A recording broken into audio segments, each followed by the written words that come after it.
Bon, si tu te demandes ce que je fais avec des posters de surf dans ma chambre, je suis sur un surf spot au Portugal et il y a beaucoup trop de vagues pour moi.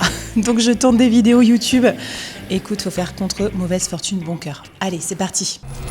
Si tu regardes cet épisode, c'est que tu veux doubler ton chiffre d'affaires en 2026. La plupart des freelances pensent que pour faire ça, il faut juste bosser plus, prendre plus de clients ou augmenter ses prix. Et c'est exactement cette façon de penser qui risque de t'envoyer droit vers le burn-out l'année prochaine et te bloquer toute l'année. Laisse-moi plutôt te montrer les 7 leviers secrets que j'utilise dans l'incubateur Solopreneur, ceux qui m'ont aidé à passer de 100 000 euros à 320 000 euros de chiffre d'affaires en un an. Et surtout, dans cet épisode, je vais t'expliquer pourquoi, si tu n'actives pas ces leviers, ton chiffre d'affaires 2026 va avoir exactement la même tronche que ton chiffre d'affaires 2025. Si on se connaît pas encore, je m'appelle Flavie Prévost, j'ai créé Le Board, le premier podcast pour les freelances et les solopreneurs en France et l'incubateur Solopreneur. Et quand je suis bloquée parce que je peux pas surfer, parce qu'il y a des vagues de 4 mètres, je fais des vidéos YouTube pour t'expliquer comment scaler en tant qu'indépendant. Bon alors déjà, avant que je te montre les leviers secrets, il faut qu'on désamorce les pièges. Tu sais, ces fausses bonnes idées qu'on te dit qu'il faut suivre pour augmenter à tout prix ton chiffre d'affaires. La fausse bonne idée numéro 1, c'est travailler plus pour gagner plus. Clairement, l'homme politique qui avait ce slogan, ça a plutôt mal fini pour lui, mais bon là n'est pas la question. Quelle indignité! Moi, je vais te dire en fait pourquoi c'est mauvais, c'est parce que tu bosses déjà trop. Si j'étais une petite souris et que je pouvais voir ton agenda, je suis sûre qu'il serait plus saturé que la ligne 13 à l'heure de pointe. En fait, le problème, c'est que tu travailles déjà trop, donc tu peux pas doubler ta capacité, donc tu peux pas doubler ton chiffre d'affaires en suivant cette logique. Travailler plus, pour toi, c'est mathématiquement impossible. Je te rappelle qu'il y a que 200 jours ouvrés dans l'année, donc par exemple, tu peux pas travailler 400 jours ouvrés dans l'année. Donc si tu veux faire x2 sur ton chiffre d'affaires, faut pas que tu bosses 2 fois plus, faut juste que tu arrêtes de vendre ton temps. On va en reparler tout à l'heure. Fausse bonne idée numéro 2, un peu dans le même délire, prendre 2 fois plus de clients. Parce que quand tu augmentes ton nombre de clients, tu vas faire double dose d'administratif, de facturation, de SAV, bref, ça va virer au cauchemar. Si tu veux faire 2 fois plus de chiffre d'affaires, en fait, le truc contre-intuitif, c'est qu'il vaut mieux avoir moins de clients, mais des meilleurs clients. Troisième fausse bonne idée, augmenter tes prix. Alors en vrai, faire x2 sur ses prix, c'est une idée géniale, mais le problème, c'est que si tu n'as pas d'autorité pour faire ça, si tu n'as pas de preuve sociale, si tu n'as pas un média qui te rend l'expert incontournable de ton marché, si tu n'as pas une offre vraiment différenciante, comment tu veux faire x2 sur tes prix ? Augmenter tes prix sans avoir des actifs en béton armé pour justifier cette augmentation, c'est juste du suicide commercial, donc surtout ne fais pas ça. Bon allez, maintenant qu'on a dégommé les fausses bonnes idées, on va passer aux 7 leviers secrets pour doubler ton CA, c'est parti. Levier numéro 1, c'est créer une offre premium. Tu vas jamais faire x2 sur ton chiffre d'affaires en augmentant ton TJM de 100 euros par jour. C'est trop lent, c'est épuisant, en plus ça attire les mauvais clients. Pour moi, une offre premium, idéalement, c'est une offre qui te rapporte 1 mois de chiffre d'affaires quand tu signes un client. Donc c'est généralement une offre high ticket à 5 voire 6 chiffres, ce qui fait qu'en signant un client par mois, tu réalises ton objectif de chiffre d'affaires annuel. Donc voilà, je connais aucun freelance qui fait 200 000 ou 300 000 euros de chiffre d'affaires par an sans une offre premium high ticket. Donc une offre premium pour du B2C, ça peut être, 2 000 euros, et une offre premium en B2B, ça peut être 20 000 euros, tu vois. Levier numéro 2, augmenter tes prix avec tout un système derrière qui va permettre de justifier ces nouveaux prix. Clairement, si tu n'augmentes pas tes prix dès le mois de janvier, tu vas saboter toute ton année prochaine. Pour augmenter tes prix, il va falloir mettre en place plusieurs choses. Parce que si tu es un exécutant lambda généraliste, personne ne va vouloir payer 2 fois plus cher pour ton travail. Donc si tu veux pricer 2 fois plus cher, faut être 2 fois meilleur. Ça passe par créer une méthode signature. Par exemple, moi, j'accompagne les gens avec la méthode des 4 piliers de la scalabilité. Je dis pas juste des platitudes que j'ai trouvées sur Internet ou dans des bouquins d'Américains. Les gens, ils payent pour cette valeur-là, cette méthode que j'ai mis 5 ans à accoucher.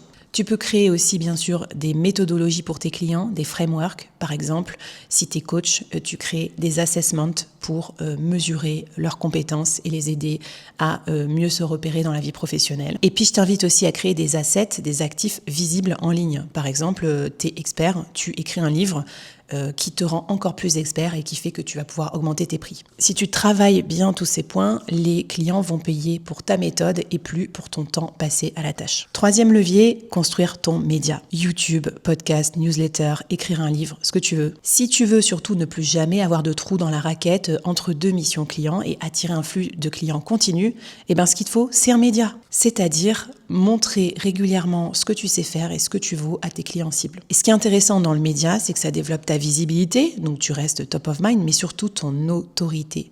Et ça, c'est très important pour attirer des bons clients. C'est ça qui va te permettre d'être payé cher sans aucune négociation. Alors que si tu n'as pas de média, t'es qu'un freelance parmi d'autres. Bonjour, l'océan rouge. Par exemple, moi, j'ai le premier podcast France pour les freelances et les solopreneurs. Forcément que ça inspire plus confiance que n'importe quel Gugus qui fait des pubs sur Insta pour t'expliquer comment doubler ton TJM. Ce média, je le construis avec avec amour depuis 5 ans et c'est vraiment la chose qui m'a le plus aidé à monter mes prix, à trouver des clients de façon automatique et à être sereine pour l'avenir. 4e levier, créer un produit scalable.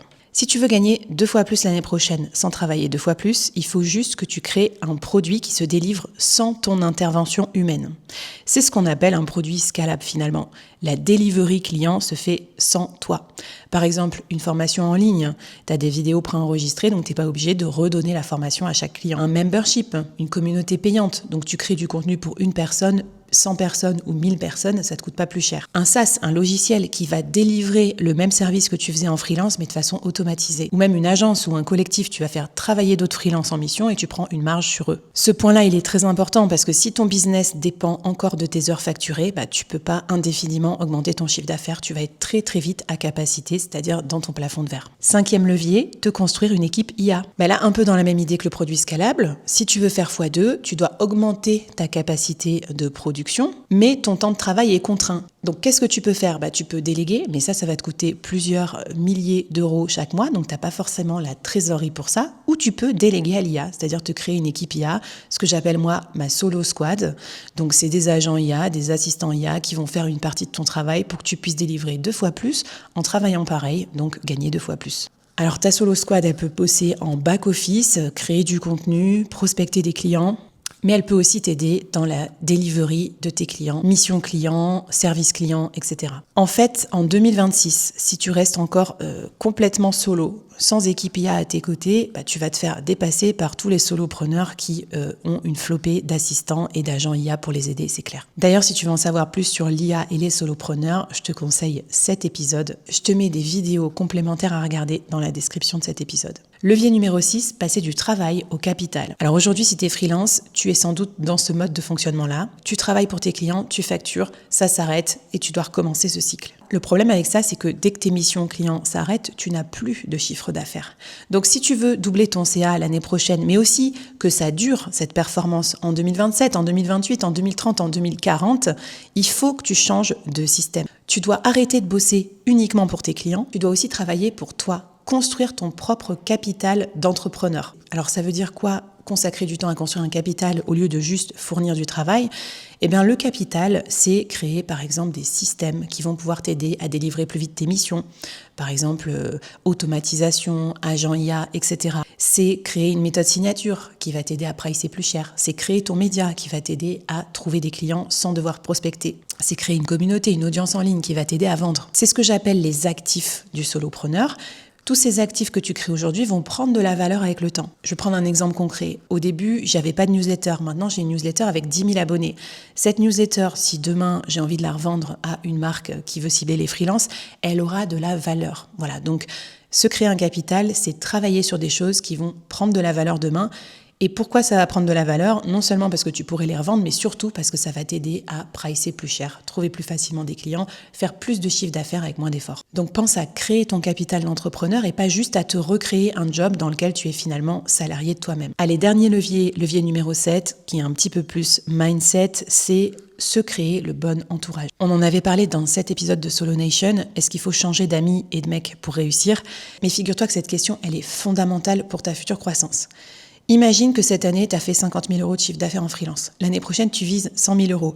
Mais si ton entourage, il est toujours à 30 000, 40 000, 50 000 euros annuels, tu n'auras personne pour te tirer vers le haut. Tu n'auras personne qui a déjà fait 100 000 pour te montrer le chemin, pour te donner des conseils. Donc si tu veux faire x2 sur ton CA, il faut que tu sois entouré de personnes qui ont déjà fait ça ou qui ont la volonté farouche de le faire aussi comme toi cette année. Bon, et puisqu'on parle d'un entourage de top qualité et de construire tous tes actifs qui vont t'aider à scaler cette année, c'est exactement ce que tu pourras faire si tu rejoins l'incubateur solopreneur. En fait, ma méthode, moi, dans l'incubateur solopreneur, c'est que tous les vendredis à 14h, on se retrouve en live et à chaque live, tu construis un des actifs qui va t'aider à scaler ton offre premium, ton média, ton produit scalable, ton équipe IA, ta preuve sociale, ta communauté, etc. Un live par semaine pendant 12 mois. Je te laisse calculer le nombre d'actifs que tu vas construire, mais clairement, à la fin de l'année, tu auras un business 10 sur 10. En plus, si tu nous rejoins maintenant, tu vas profiter du prix le plus bas de l'année et surtout du dernier prix bas avant que j'augmente les prix en 2026. Si tu as fait une bonne année, si te reste un peu de trésor, si tu veux pas que cette trésor, elle parte en impôts, investis-la dans la construction d'un futur système qui va t'aider à faire